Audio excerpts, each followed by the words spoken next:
don't know. I don't think you can put a value on that. Yeah. I don't know. It's just sort of, there's most of the other love stories, you can at least see what the people see in each other, that hole that each other's fills, whereas Matt and Mary, it seems like they're both.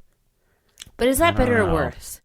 Is it better to be in love in spite of the fact that neither of you are filling someone's hole? That's what she said. Right. Or is it better to be in love because you have these holes that are getting filled? That's what she said. I think what it is I don't see the holes that are being filled or not being filled, and I don't believe they have like some sort of intrinsic love, like passionate, like chemical love that is not based on that, where they're just like drawn to each other. Matt and Mary? Yeah, it's like I don't get that feeling. It's not like, oh, they're so wrong for each other, but they need to be together because they're the only two people for each other on this like spiritual level. It's just sort of like, I don't think it's anything as extreme as that. It's just, I don't know, like an understanding of the position they're both in and a comfort level with that. Yeah. And that, like, not so much any of that chemical love or romantic love that you're talking about, but that the idea that, like, they both find themselves in these situations and the other person is sort of positioned perfectly to understand that. And there isn't really anybody else that would understand the position that they're in. Right. So they find themselves on this island of understanding. As good as it gets kind of thing. I don't know that I would be so coarse about it. No, I think it's genuine. I think it's genuine love, but it's born out from a unique place. From a sense of pragmatism. Because, like, who else did they have? Well, she had no good... But not who else did they have. Yeah. Because, like, the flip side of who else did they have is whatever they had that was better suited than everything else. Mm-hmm. And you can frame that as... that was the perfect choice or whatever. Right, yeah. It's all a matter of perspective. Mm-hmm. But I'm sure glad I'm not Anna.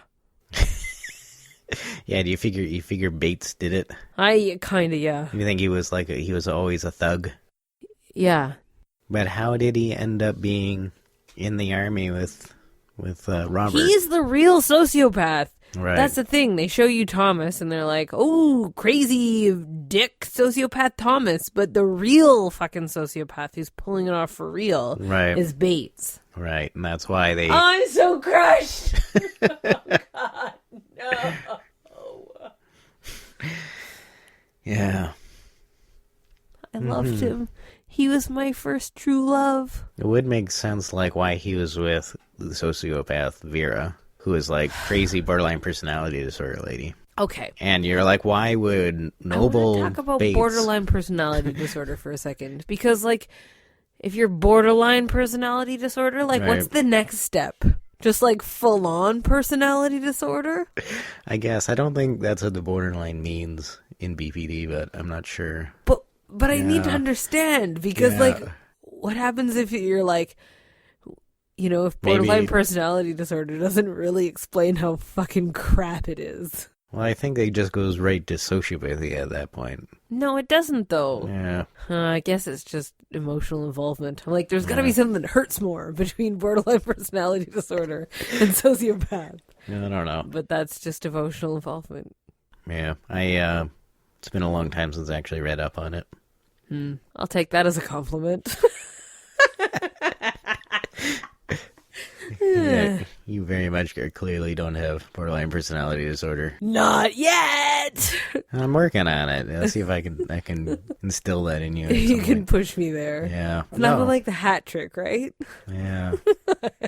But it's interesting how many like sociopaths they have on the show. Thomas, and Bates, Vera. Probably not O'Brien. She just seems like somebody who's just got too much anger in her. And she's borderline. Yeah, she's just impulse. She has impulse control problems, and she's unforgiving. I think maybe she has like some kind of victim post-traumatic stress disorder. Maybe trust issues. Well, she definitely has trust issues. She doesn't like anybody. I think they should all have trust issues. It seems like just reasonableness. Yeah. Constant vigilance. You don't have friends. You just have colleagues. Yeah, but sort of speaking of colleagues and trust and stuff. It's a weird thing, like the trust of, well, both ways, like the servants for the masters and the masters for the servants. It's sort of, it's like a weird social dynamic. It's super weird. I mean, obviously, like, sort of they accept that every once in a while you have a servant that steals the silver. Like, this is just something that happens and you gotta write it off kind of thing.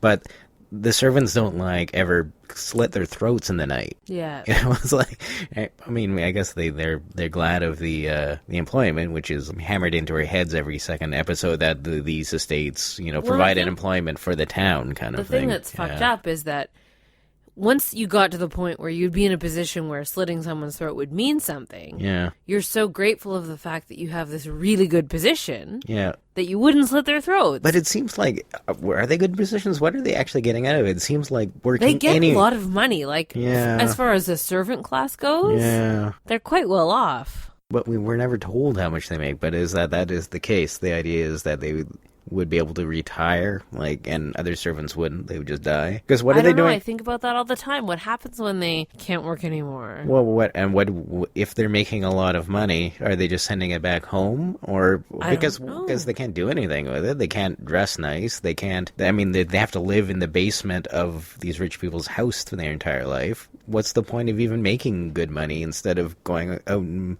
living your own life, even if you have to work somewhere shitty on some shitty farm somewhere or something like that? At least you would... You know what's fucked up is what you're describing, this, like, why wouldn't you just do this?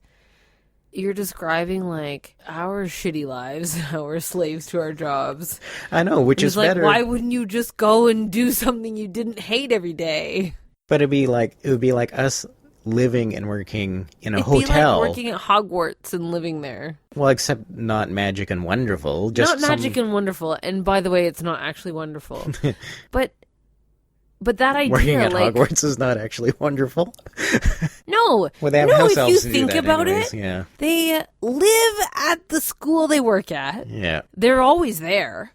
They don't have lives in the exact same way that the servants on Downton Abbey don't have lives. Are you talking about the professors, or...? I'm talking about the professors. Oh, okay, not the house elves who actually run everything. That's a complicated issue that I'm not ready to get into at this time. I think Tom Branson would have something to say about it. Tom Branson's not here. I just think that you read the books... I know, but at least they're professors. Okay, but you're reading the books, and you think about the professors, and you think of them in this way where they, like, have this good life. Right. Like, oh, the professors. Yeah. Their life is crap. Well, yeah. They live at their job. They have no life. Yeah, they never got married. It's basically a bunch of spinsters and aging queers who can't... Except, what's the old loser dude name for spinster? It's just bachelor. Yeah, that's bullshit. Well, that's why I called Dumbledore an aging queer. Did try to give it a socially more negative.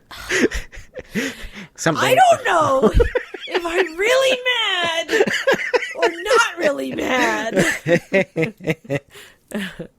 But yeah, no. But I think, but at least they would feel like they were valued and providing a service of value only because of where they are in the hierarchy. Yeah, teaching the next generation of wizards and all this stuff. But the servants at Downton Abbey, it would be like if we worked in a hotel and we had to live in the basement of the hotel, and our whole lives were, we had to ask permission to just leave the grounds of the hotel ever. Except that a hotel is not a fair comparison. Well, except that's the exact same job they do. They're running a hotel for people who live there. They're not, though. Like, there's more... It would be like I was running a hotel for students called Hogwarts.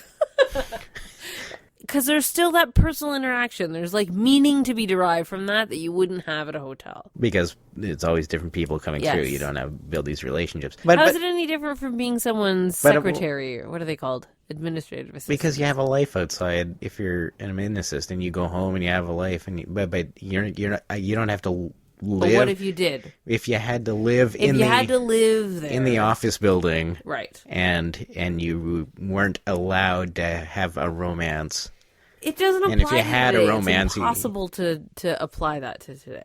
And it's impossible. Like, it doesn't really work. Like it only exists. Who is in that position? Like live-in caregivers. Yeah. That may or may not have legal status. That's who is in that position in our society right now. You mean people who might be illegal immigrants Is that what you mean by legal status? Yeah. Yeah, indentured servants. But without 21st anything century. without like that indentured element where you like, okay, it's this long and then I'm free. Yeah. Like there's a thing. One thing I wish that Downton Abbey had shown, obviously the Granthams are very good to their staff and very respectful, unless they're really angry about something, to the...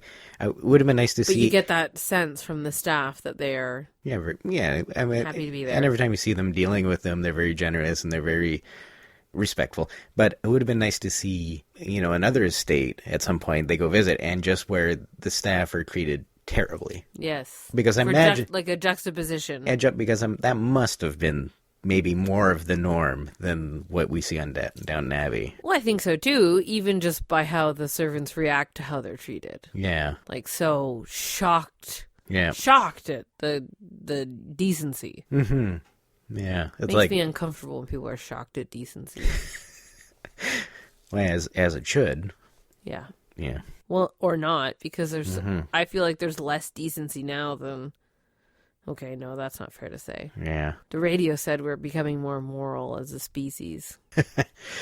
Like more ethical, moral? Yeah. Or, yeah. And how, like things that we think now are not okay. Like the idea of slavery, like we're horrified by slavery. Well, just the idea of privilege, that concept, that as something people talk about.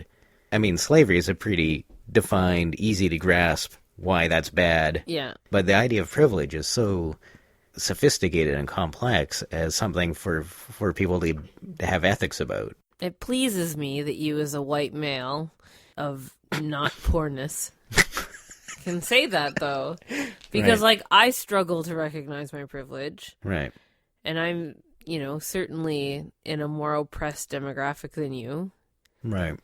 Still absolutely not in comparison to most other people. Mm-hmm. It's a complex thing. I mean, it's sort of like, it's like university level ethics. University level ethics are not that complex. If you're doing a PhD in ethics, though. Okay. But it's something that's in the popular culture now, which certainly, 5 years ago, it wasn't something people would talk about. They would talk about maybe post-colonialism or something, but they wouldn't talk about privilege and the idea of how that informs the way people deal with each other. Like currently. Yeah. I mean, and in the way that something like it's sort of Downton Abbey is kind of, an allegory for it. Like Robert is such an obvious... Are recognizing that, though. I think that probably most people are watching Downton Abbey and thinking, oh, wouldn't it be glorious to be that rich?